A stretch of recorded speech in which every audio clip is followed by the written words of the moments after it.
for me, it was probably one of the worst WrestleManias that I've ever seen. You had a lot of good matches, but the very last, and we're going to jump right into that. So stay with us. So first off, we're going to start off with Uso beats Gunther. Everybody saw this one coming. This one was a pretty easy one to predict. Man, is it hot in here? So what we were going to do, Uso ends up beating Gunther. He deserved it. Right off the bat, we all know that. He deserved it. Gunther ends up losing 2 WrestleManias in a row.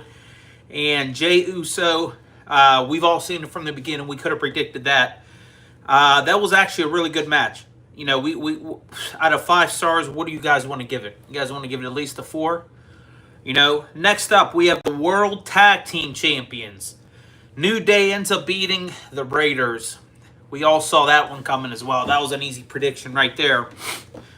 Third up, we have Jade Cargill beats Naomi.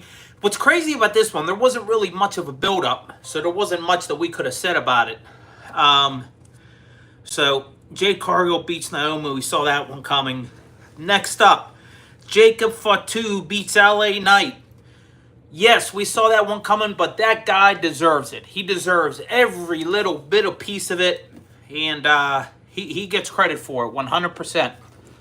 100% he deserves that one. All right, what do we got next? Tiffany Stratton beats Charlotte Flair. What a match. I mean, they put on one of the matches of the night. I'm sure you guys all agree with that as well. Tiffany Stratton put a fucking beatdown on Charlotte Flair. I don't know if you guys noticed this, but if you look closely, you can see Tiffany got busted right open. It looks like she lost a tooth at the end of it. You guys are going to notice that one. That was a good match. And then we get to the final main event. Seth Rollins, CM Punk, and with the wise man who actually walks down CM Punk. What a match. What a match. The head of the table thought that CM Punk was going to be easy prey. But Seth Rollins in the end, with the help of the wise man. I mean, a lot of that, see, this is what sucks about social media anymore, because you don't have kayfabe so much anymore. You saw this one coming. I mean, if you guys seen it, it pops up even in your algorithm. You've seen the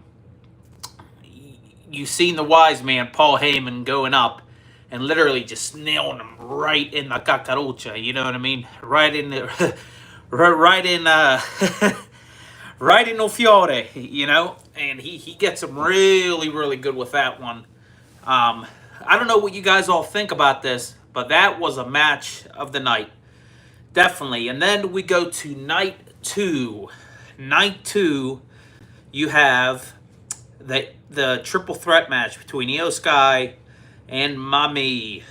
You know, that was a really good match. We kind of saw Io Sky is going to win it because, you know, they want to put her over.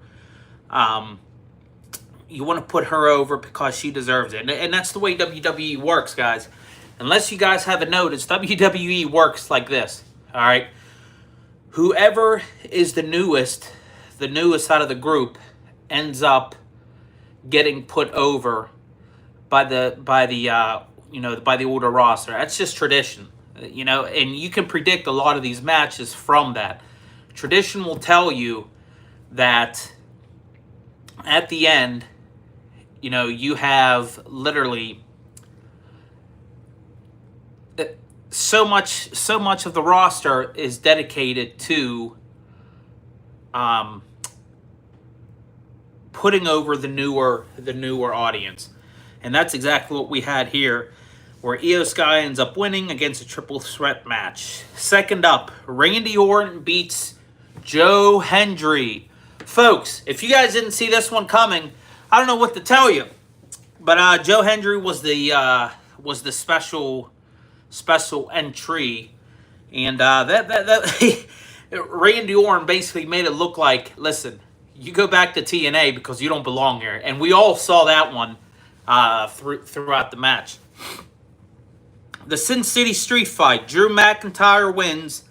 That that one's it was a pretty good match. And then you have the women's tag team match, the return of Becky Lynch. The return of Becky Lynch. What a match this was, guys, right? Becky Lynch ends up returning, and literally they end up winning the tag team championships. The fourth match, we have Logan Paul defeats AJ Styles. Boy, they still put over Logan Paul. As much as they hate this guy, they still put him over and over and over again. The Fatal 4-Way match, Dominic Mysterio ends up beating all three contenders. And folks, I know the public hates the guy, but in the end, he deserved it. He deserved it big time.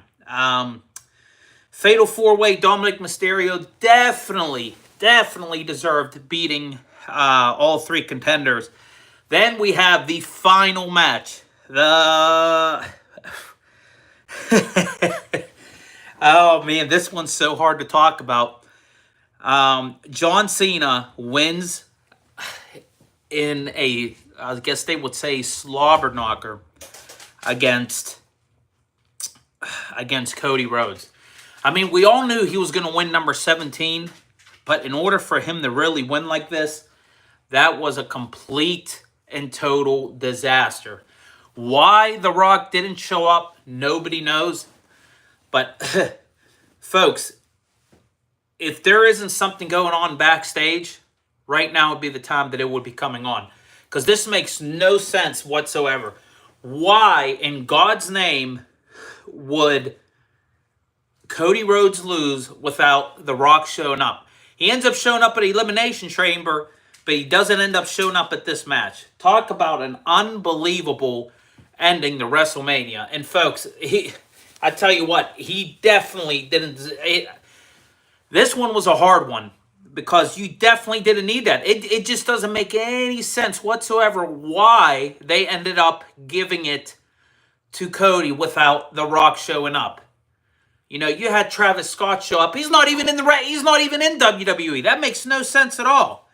But yeah, folks, John Cena ends up defeating Cody Rhodes in what looked like a complete 80-20 match. Completely destroyed him. Completely. And I tell you what, that made no sense in my opinion. That's just my opinion. Okay? And I know a lot of people online have been saying the same thing. But that makes no sense whatsoever. You know, we move on to Monday Night Raw, and that whole Monday Night Raw was better than both nights of WrestleMania. And we'll get that in the next video. Thank you guys for joining me. Well, guys, we'll see you next time. Thank you.